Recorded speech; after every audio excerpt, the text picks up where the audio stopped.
विक्रम बेताल और बेशकिस्मत राजा। कहानी। विक्रम बेताल एक बार विक्रमादित्य के कंधे पर बैठकर कहता है, राजा, एक बड़ी अजीब बात बताता हूँ। एक राजा था जो बहुत दयालु था। उसके राज्य में हर कोई खुश रहता था। लेकिन एक दिन उसकी माँ ने उसे एक चमत्कारी मोती दिया और कहा कि इसे पहनने के बाद तुम जो चाहोगे वह पूरा होगा।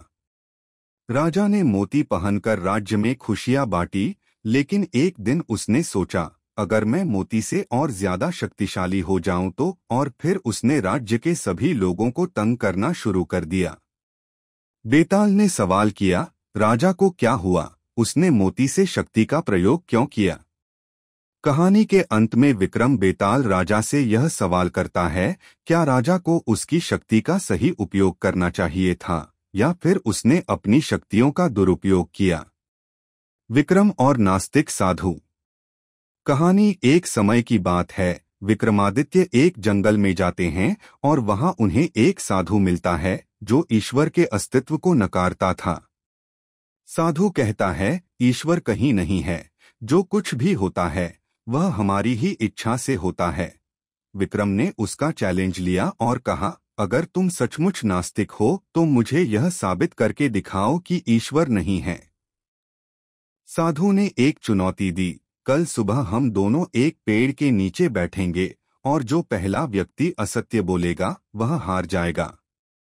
अगली सुबह विक्रम और साधु बैठते हैं और बात करते हैं। विक्रम कुछ सोचता है और फिर साधु से कहता है, आजकल तुम्हारे जैसे लोग अपना अहंकार ही ईश्वर समझते हैं और तुम्हारी नास्तिकता का असली कारण तुम्हारा खुद से डर है। कहानी के अंत में विक्रम बेताल यह सवाल करता है, क्या तुम समझते हो कि साधु ने सही साबित किया कि ईश्वर नहीं है, या वह अपनी ही समझ से हार गया? विक्रम और वो खौफनाक मौत। कहानी। विक्रम एक अंधेरी रात को एक सुनसान महल में जाते हैं। वहां उन्हें एक शव मिलता है और उसके पास एक छोटी सी चिट्ठी पड़ी होती है। चिट्ठी में लिखा था, जो इसे पढ़े वह मेरी मौत का कारण बनेगा। विक्रम ने सोचा कि क्या यह चिट्ठी झूठी है या फिर सच में कोई रहस्य है। बेताल कहानी में आगे बढ़ते हुए कहते हैं, विक्रम ने शव की पहचान की और पता किया कि उस व्यक्ति की मौत एक साधारण हत्या नहीं थी। वह आदमी उस रात महल के अंदर किसी डरावनी सच्चाई को जानने का प्रयास कर रहा था। कहानी का अंत इस सवाल पर होता है, क्या वह आदमी अपनी जान जोखिम में डालकर सच जानने की कोशिश कर रहा था, या उसका मौत का रहस्य खुद उसके अपराधों से जुड़ा था? विक्रम और धोखेबाज व्यापारी।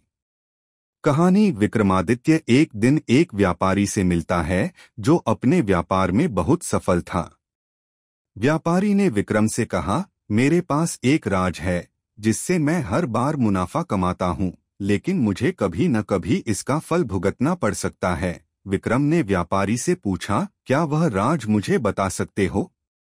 व्यापारी ने कहा, मैं अपने ग्राहकों से हमेशा झूठ बोलता हूँ।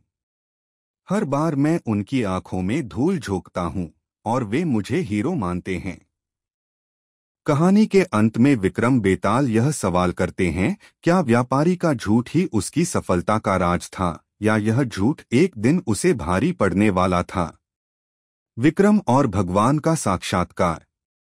कहानी। विक्रम बेताल एक दिन राजा विक्रमादित्य से कहते हैं, राजा, अगर तुम भगवान से मिलो तो क्या करोगे?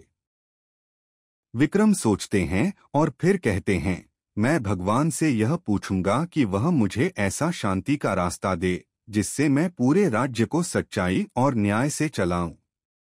बेताल ने फिर कहा, पर क्या होगा अगर भगवान तुम्हें वह रास्ता नहीं दे और तुम अपने राज्य में जो करने का सोच रहे हो उसे करने से रोक लें?